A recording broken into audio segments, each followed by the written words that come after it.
Good morning all of you. YouTube channel Sadiq academy में आपका स्वागत है। आज हम लोग बात करने वाले हैं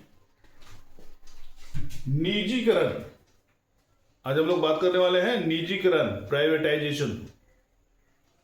तो वीडियो को शुरू करने से पहले आप लोगों से एक रिक्वेस्ट है कि वीडियो को लास्ट तक देखिएगा। शेयर, लाइक, कमेंट और सब्सक्राइब करना ना भूलिएगा। सब्सक्राइब, कमेंट, शेयर ही हमारा मेहनताना होता है, इसलिए आप सभी व्यूअर से रिक्वेस्ट है कि चैनल को सब्सक्राइब जरूर कीजिएगा, लाइक, शेयर और कमेंट जरूर कीजिएगा। कमेंट करने से क्या होता है, हमें पता चलता है कि इस वीडियो में क्या कमी रह गई, ताकि हम अगले वीडियो में उसको सुधार करके आपके सामने प्रस्तुत कर सके।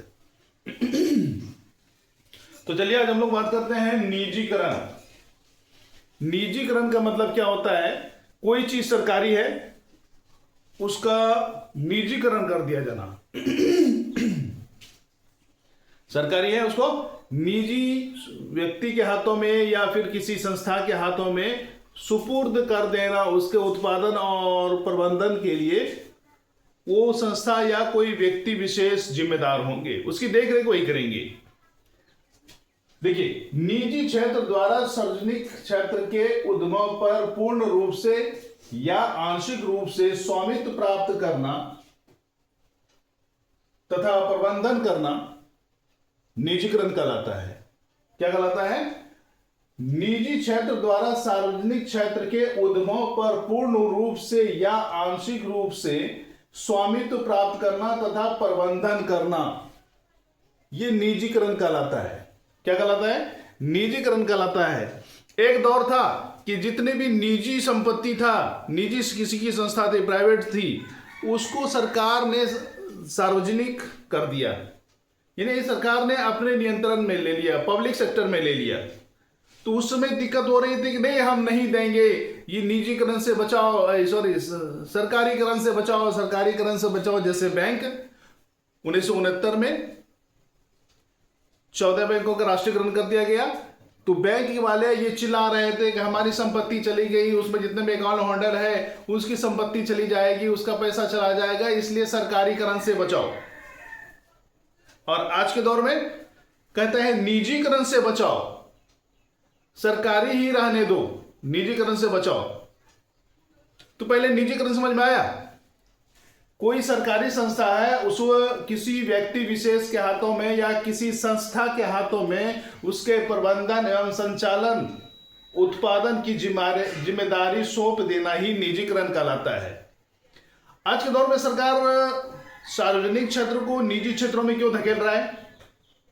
इसने इस पर कभी सोचा? निजी क्षेत्र में इसलिए धकेल रहा है कि सरकारी क्षेत्र में जितने भी लोग काम करते हैं वो लापरवाही से काम करते हैं। कंपनी को या उस क्षेत्रों को मुनाफा हो रहा है या नहीं, सरकार को उससे लाभ हो रहा है या नहीं, उसके कर्मी को कोई मतलब नहीं होता है, इसलिए वो लापरवाही से काम करते हैं। एक चीज देखें आप, बस से, सरकारी बस से आप सफर कीजिए, तो उसमें क्या होता है, बीच में अगर वो गाड़ी खराब हो जाती है तो उसका कंडक्टर, ड्राइवर दूसरी गाड़ी पकड़ के निकल लेते हैं। अब पैसेंजर रास्ते में क्या स्थिति में है, कितनी दिक्कत में है, उससे कोई मतलब नहीं है। लेकिन अगर यही प्राइवेट बस पे आप सफर कर रहे हैं और गाड़ी खराब हो जाती है, तो कोई दूसरी गाड़ी जब आती है तो उसके साथ आपको टैप कर दिया जाता है और गंतव्य स्थान तक वो पहुंचाने का रिक्वेस्ट करते हैं और पहुंचा भी देते हैं। तो आज के दौर में सार्वजनिक क्षेत्र की तुलना में प्राइवेट सेक्टर में, निजी क्षेत्रों में रिस्पॉन्सिबिलिटी ज्यादा है। आज ज्यादातर प्राइवेट सेक्टर के उद्यमी या उद्योग व्यवसाय इतनी तेजी से आगे क्यों बढ़ रहा है? क्योंकि उसमें ईमानदारी पूर्वक काम करते हैं, मेहनत करते हैं और रिजल्ट देते हैं, और वो भी पॉजिटिव रिजल्ट, नेगेटिव नहीं, पॉजिटिव रिजल्ट देते हैं। तब जाके सरकार, ये प्राइवेट संस्था काफी तेजी से आगे बढ़ रहा है और निजी क्षेत्र धीरे धीरे पीछे, सार्वजनिक क्षेत्र धीरे धीरे पीछे की ओर धकेल रहे हैं। आज देख लीजिए आप, कितनी चीनी मिलें बंद है, कितनी फर्टिलाइजर इंडस्ट्री बंद है, कितनी स्पिनिंग मिल बंद है, वो सारे के सारे सार्वजनिक क्षेत्र के हैं। कहा क्या है, सार्वजनिक क्षेत्र के हैं। वहां पे बाबू साहब बन के बैठते हैं, काम हो नहीं हो, हमारा दिन 10 बजे से 4 बजे तक समय कट गया, हमारा तनख्वाह बन गया, इतना सोचते हैं। इसीलिए आज सरकार हर चीज को निजी क्षेत्र की ओर धकेल रहा है, ताकि उसकी उत्पादकता बरकरार रहे, उसकी उत्पादकता बढ़ती रहे।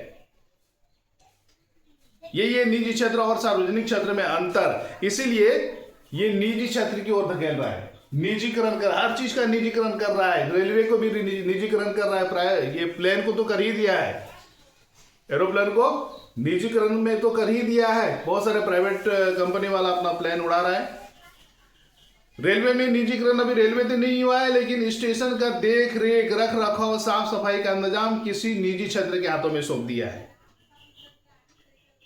ठीक है, तो निजी क्षेत्र का मतलब होता है सरकारी क्षेत्र से किसी व्यक्ति विशेष के हाथों में उसके बागडोर को थमा देना, ये होता है निजीकरण। और पिछले सेशन में हम लोग बात किए थे उदारीकरण और निजीकरण, ये दोनों चीज जब आपस में मिलता है तब बनता है वैश्वीकरण। क्या बनता है,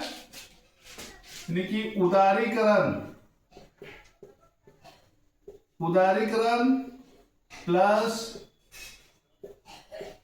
निजीकरण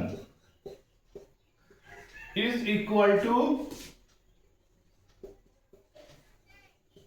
वैश्वीकरण, ये होता है। यानी कि उदारीकरण और निजीकरण का परिणाम ही वैश्वीकरण कहलाता है।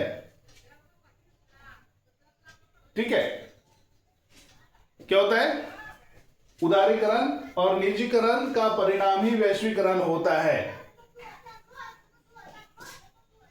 इसी के साथ ही आज का सेशन समाप्त होता है। धन्यवाद।